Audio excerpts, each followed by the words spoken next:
All right, let's go through 22.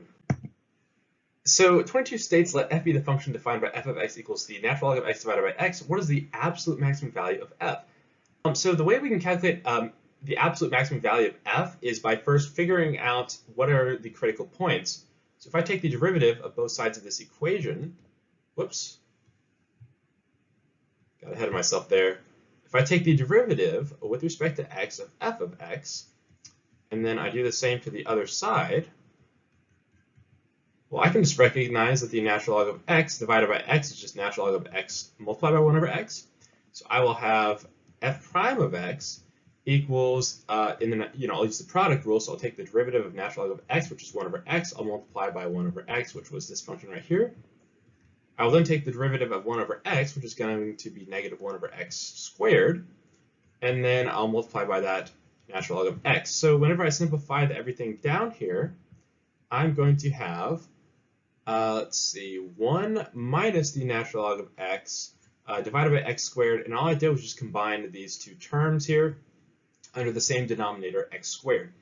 So now I need to set f prime of x equal to 0, so I'll have 0 equals 1 minus the natural log of x divided by x squared. Now, important to notice that x squared on the bottom means that x can never be equal to 0, otherwise we will get a divide by 0 error, which is not good, obviously.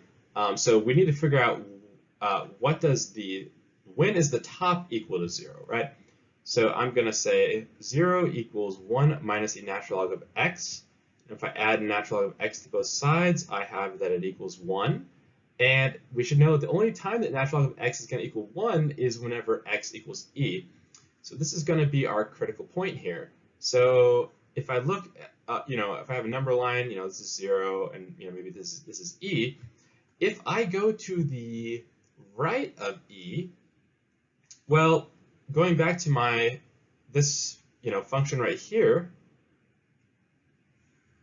if I look at natural log of x as it goes beyond e, well then I'm going to have a positive value that is in fact greater than 1. So that means that I'm going to have a negative value, right? So anything to the right of e is going to be f prime of x is less than 0, or it's negative, right?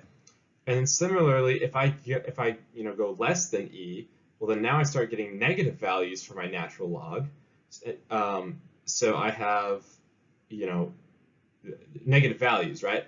If I have negative values, then I have 1 minus a negative value, which is just like if adding, right? Because a minus and a minus is a plus. So anyway, we're going to get f prime of x is going to be greater than 0, whenever it's to the left of e. So what does that mean? Well, that means that for f, I'll go ahead and draw it out here. So for f, it's going to have some type of absolute maximum or some type of relative maximum at e. Now, because I only got one critical point and just kind of based off the way that this problem is set up, I will just go on ahead and assume that whenever x equals e, that is where the absolute maximum value occurs. For a different problem, you might need to check the endpoints, but again, we're not given any endpoints, so we can just kind of ignore that. Okay, so what I will do here, well, I guess technically you would need to consider the endpoints, but I mean, based off of the way that this function is set up, I don't think that. Here, if we do a rough sketch of this function, right, we know that at 0 we have issues, right? So basically it's kind of, essentially you would expect it to look something kind of like this, right? That is what you would expect to happen, and the limit